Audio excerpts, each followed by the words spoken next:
He was only 10. He was too young to understand what it meant to work 2 jobs and study while trying to raise a family and keep up with the rent, because he was only 10.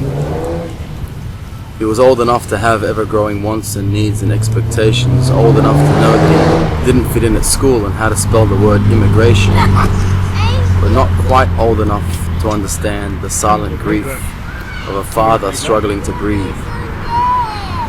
A man who was imprisoned at the age of 17 for standing up for what he believed, and then spent the rest of his life in exile, a migrant, a greasy wogged Persian refugee.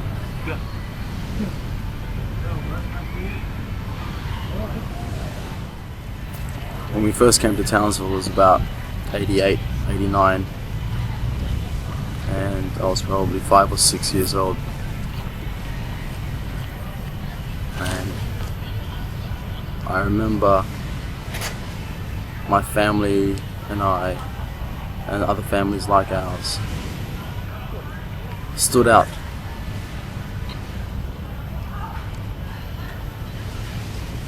I remember not being served at some restaurants. I remember hearing my father talking to my mother about some of the situations he'd been put through while he was studying his degree. Townsville wasn't quite the same Townsville as it is now. When Farvin first thought of the idea, in the early 90s, the first cultural fest was held in 95, over half a day on a weekend, with a few hundred people turning up on a budget of $5,000.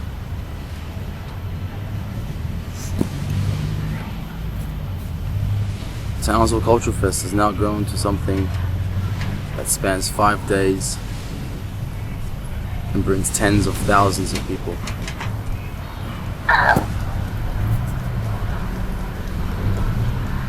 This festival has changed the psyche of this town. It has changed people's perceptions of others, and it has changed people's perceptions of themselves. Initially, the idea was to give people a platform, a place and a space to express themselves, to express their various backgrounds and celebrate the place that they call home. Back in the early 90s, there wasn't anywhere really for people with a different language or a different cultural background to be able to stand up and say, yes, I am proud of my heritage and I am happy and proud to be an Australian with a different background.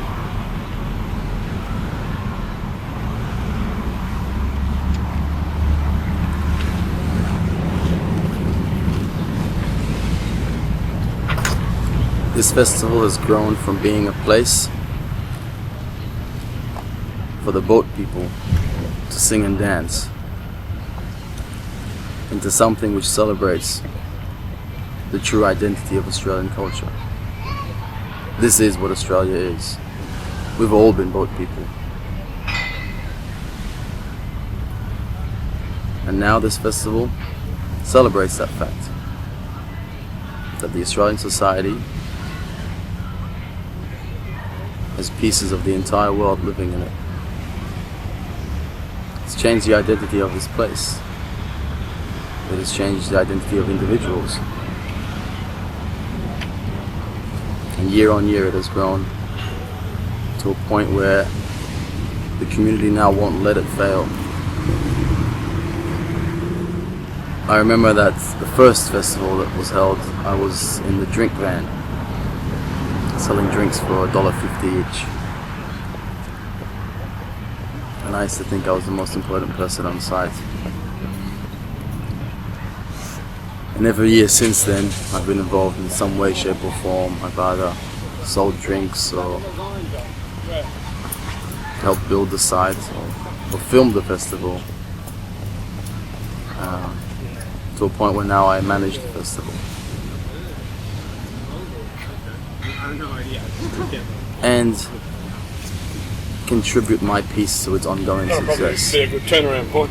Oh yeah. Behind the scenes, there are literally thousands of individuals that have been involved in this festival in such a way that some performers have ended up having their wedding ceremonies on site. That's how closely they hold this festival to their hearts.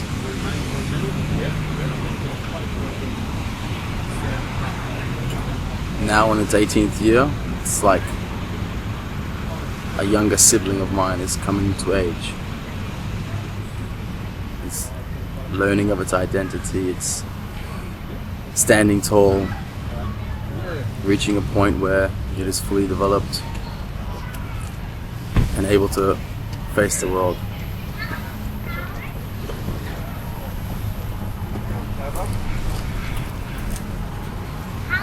I have to say I'm proud of what this festival has done, and I'm proud to be a piece in the machine that makes this festival run.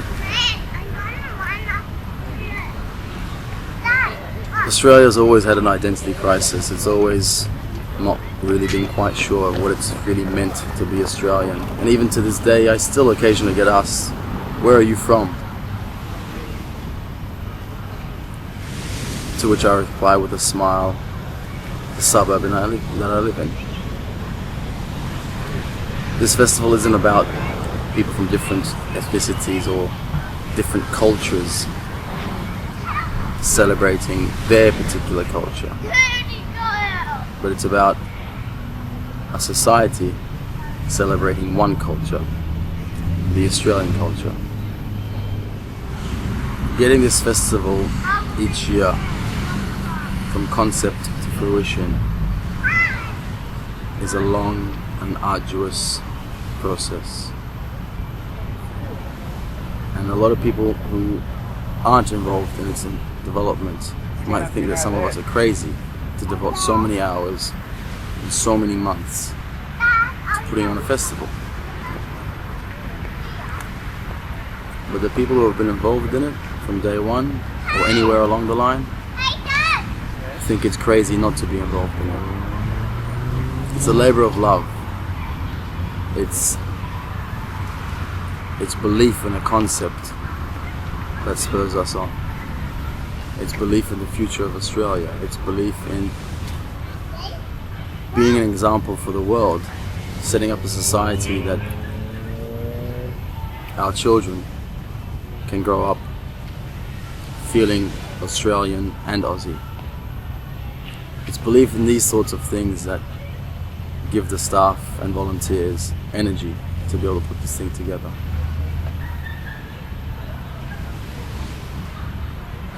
Right now I'm about to collapse, I'm so damn tired. But it's only the beginning of the night. We've got a whole crew of people still waiting for us to go back onto site, check the final touches, go back to the office, send emails, make phone calls. I must say I am a little nervous. But that nervous tension adds to the adrenaline. When those gates open up and those thousands of people walk in, it's a massive rush to know that you are a part of building this thing, putting this thing together.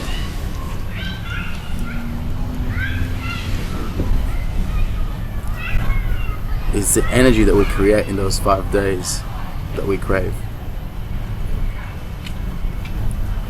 The vibrancy, the electricity that is created in those 5 days, that's what we crave.